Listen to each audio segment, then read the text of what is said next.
Este nuevo tema que veremos habla de los procesos infecciosos y acá vamos a conocer drogas desinfectantes, antisépticas y los antibióticos que sería la rama de la quimioterapia.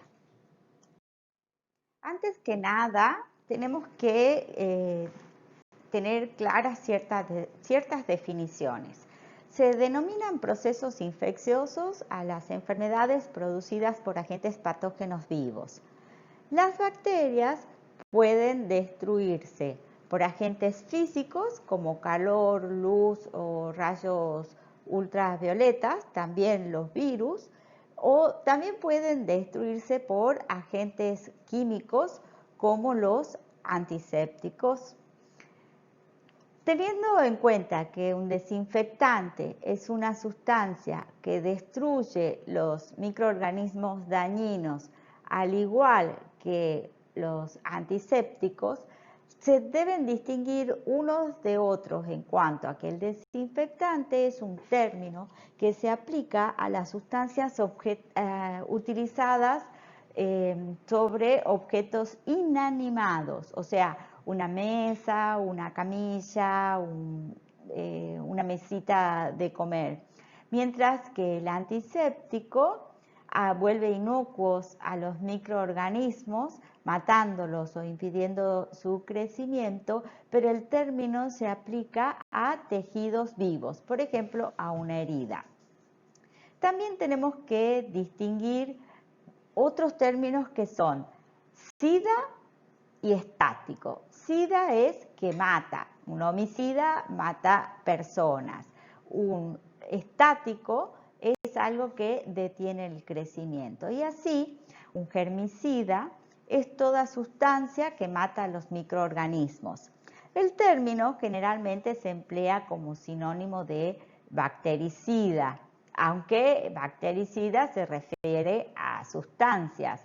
Si mata a virus, se llamará virucida. Si mata hongos, se llamará fungicida. Fungi, recuerden que es el reino de los hongos. Bacteriostática es una sustancia que impide el crecimiento y multiplicación de las bacterias. Este mismo concepto, aplicado por ejemplo a los hongos del que hablé recién, conduce al término fungistático. Hay que tener en cuenta que la mayor parte de las sustancias bactericidas, o sea que matan, son bacteriostáticas cuando se utilizan en bajas concentraciones. Y un término que es importante considerar es esterilizante.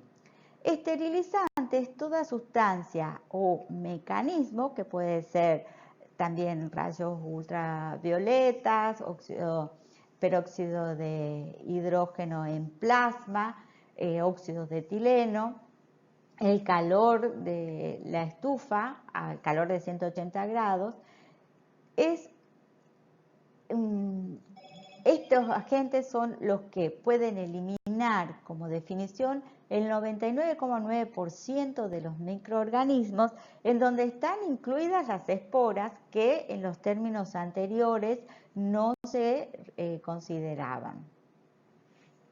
Los antisépticos, o sea, las sustancias que aplicadas a los microorganismos los hace inocuos, ya sea matándolos o impidiendo su crecimiento, se clasifican en antisépticos inorgánicos y antisépticos orgánicos.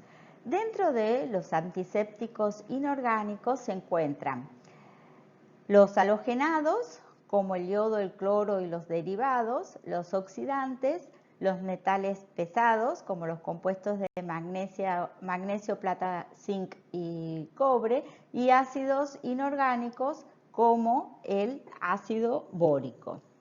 Respecto a los halogenados, el yodo, como desinfectante de la piel sana, es el agente más potente conocido, pues es capaz de producir una acción germicida completa. Pero hay que tener en cuenta que en contacto con suero, sangre o tejidos, precipita las proteínas y además es irritante local. Por eso es que el yodo puro no se usa como tal, se utiliza la povidona yodada o yodopovidona, ya que es un germicida de acción prolongada y poco irritante para la piel. Su uso es antisepsia de la piel para campo operatorio principalmente.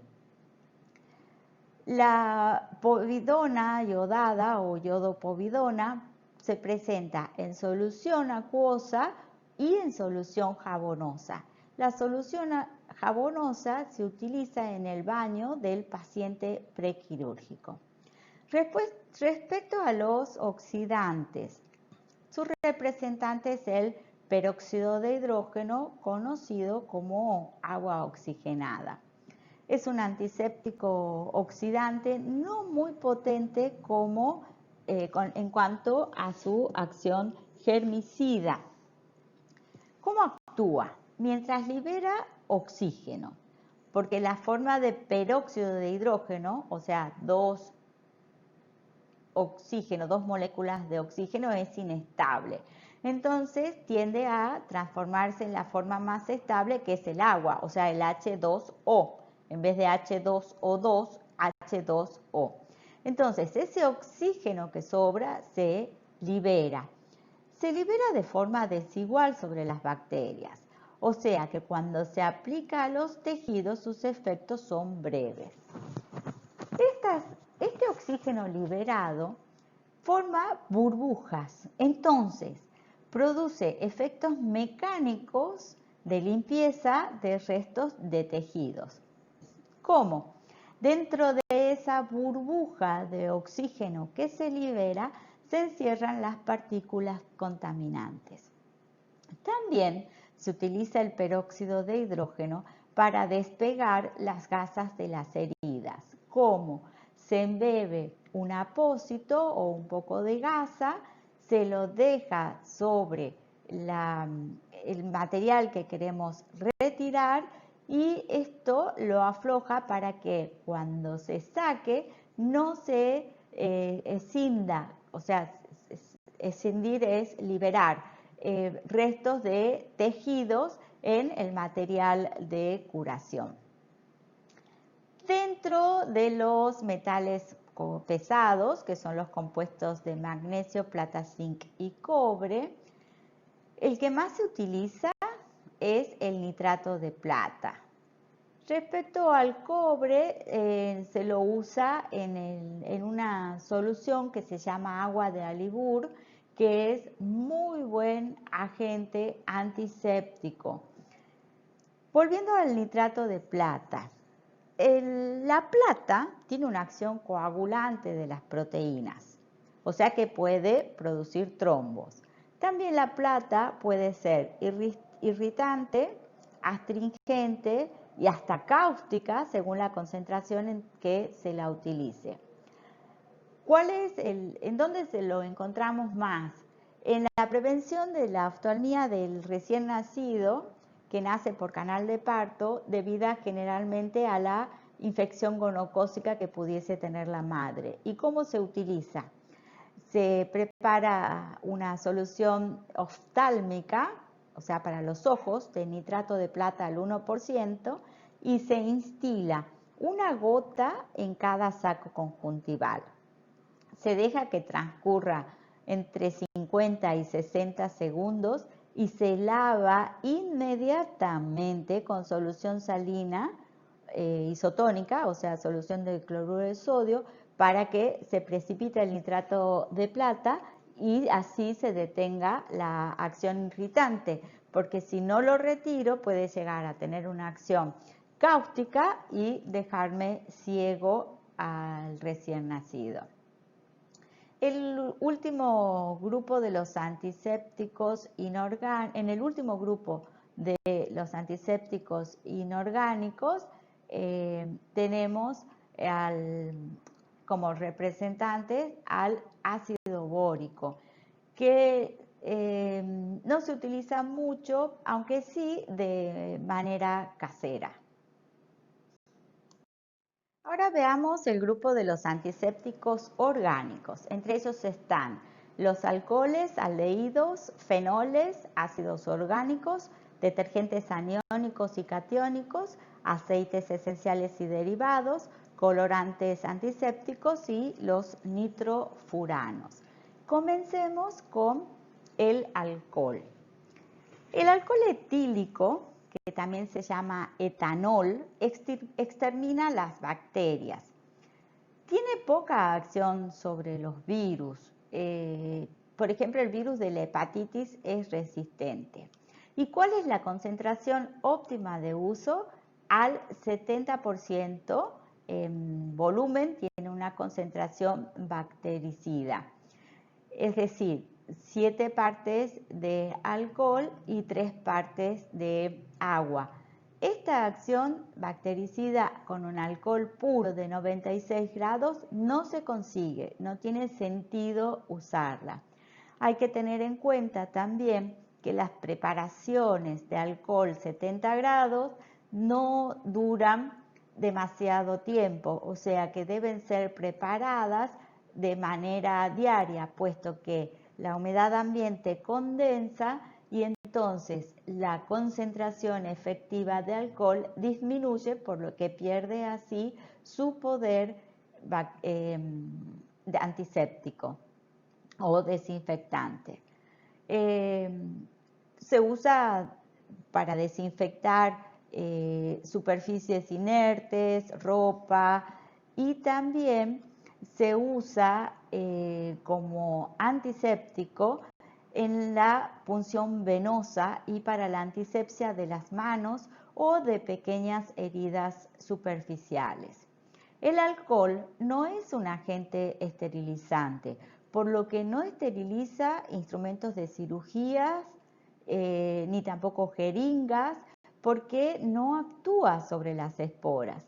Pero, por ejemplo, puede ser muy útil para desinfectar los termómetros clínicos. ¿Cómo se hace? Una vez que los termómetros están limpios, lavados, porque los termómetros deben lavarse con agua y detergente, se colocan en alcohol durante 10 minutos. Respecto a los aldehídos, ellos se usan como desinfectantes de instrumental, de cepillos, de materia fecal, de esputo, y también los aldehídos se utilizan para fumigar habitaciones, ropas y muebles. Por ejemplo, el formaldehído o el glutaraldehído. Entre los fenoles tenemos el hexaclorofeno y el cloroxilenol. El cloroxilenol tiene como nombre comercial Espadol, que se aplican sobre la piel para tratar los procesos dermatológicos de pacientes que tienen reacciones especiales. Respecto a los detergentes, los detergentes son sustancias que tienen la propiedad de limpiar superficies sucias. ¿Cómo actúan? Por un mecanismo que se llama de tensión superficial. La inmersión en detergente no significa limpieza. No hay limpieza si no se refriega con cepillos, esponjas o aunque sea la mano. ¿Por qué? Porque así se forma la espuma. Y en esta espuma es donde se engloban porque la burbuja